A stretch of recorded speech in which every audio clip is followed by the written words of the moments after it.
Sofia sat on the edge of her bed, staring at the old wooden box in her hands. It had been years since she last opened it.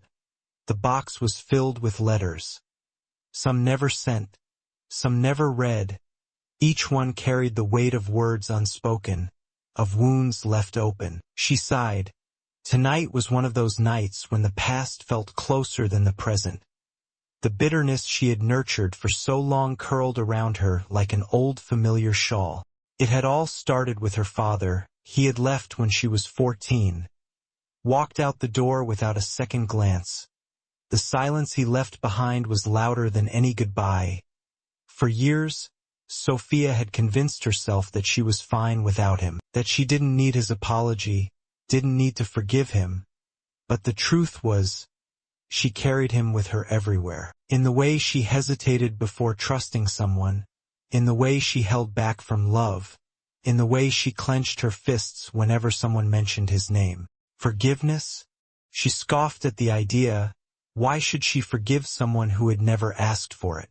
One day, while visiting a quiet seaside town, she met an old woman named Elena.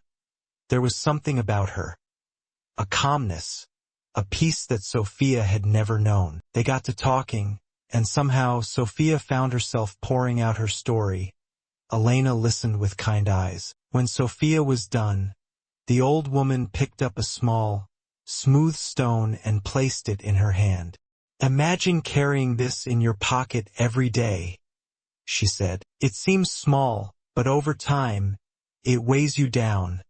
Now imagine adding another one for every resentment, every pain you refuse to let go of." Sofia frowned, rolling the stone between her fingers. "Forgiveness is not about them," Elena continued. "It's about you, about setting yourself free."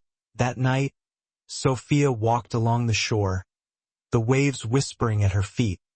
She took the stone out of her pocket and stared at it for a long time before throwing it into the sea. It wasn't an instant transformation. Forgiveness didn't come easy, but little by little she let go. She let go of the anger, of the resentment, of the expectation that her father would come back and make things right. And with every step forward, she felt lighter. One day, she wrote a letter, not one filled with anger, but with honesty. She didn't send it. She didn't need to, because for the first time in years, she no longer carried the weight of stones in her heart. She was free. Letting go doesn't mean forgetting. It means freeing yourself from the weight of the past. Forgiveness is a gift you give yourself, a step toward peace and healing. Choose to move forward, lighter and stronger. Your story isn't defined by what hurt you, but by how you rise beyond it.